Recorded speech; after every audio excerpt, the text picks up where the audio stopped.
Hi, my name is Maryam Zamani. I'm an oculoplastic surgeon and aesthetic doctor.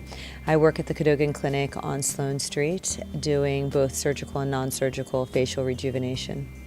I have been doing microneedling for a few years now, and I incorporate it with PRP, which is platelet-rich plasma. And I use the microneedling device as a way to induce collagen stimulation. And I was in search of a cordless microneedling device, and I wanted one that had less cross-contamination, and that was the reason why I found this SkinPen. So in addition to being FDA approved, the SkinPen also has a CE mark for Class 1 medical devices, and so therefore I think it's really important, safety first for all of our patients, and having the treatment that has had the most number of studies and approvals. I think it's really important.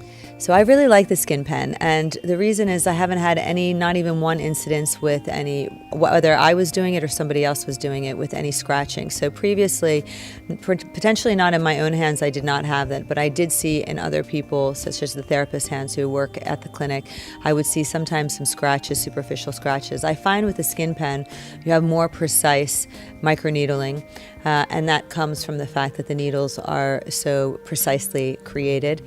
And I find that with the kit that it comes with, it's just a very nice, efficacious way of inducing collagen stimulation in my patients.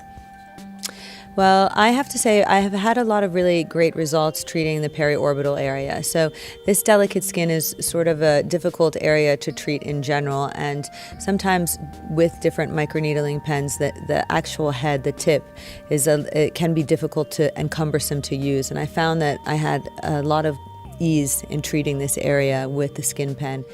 So the reason that the FDA approval for the SkinPen is so fantastic is because of its decrease in potential cross-contamination, and this is threefold. So one is that the cartridge is self-sealed, which means that any blood-borne products that have been used on the face and potentially go into the cartridge will remain in the cartridge. Number two is that the body of the SkinPen is also sealed off, which means that anything, if it does touch, will not go inside of the SkinPen. The importance of that is in previous cartridges, in previous pens, there was no seal, and therefore it is possible that you could have cross-contamination, particularly in doing treatments like myself, like platelet-rich plasma, which has blood components as part of the treatment.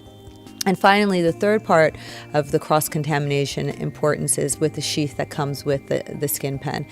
And I can't tell you how much easier it is to use something that's been designed for a pen as opposed to making something out of another plastic component used for something else. So I think cross-contamination is the number one reason, and FDA approval, and the two of those combined increase safety and efficacy for the patient.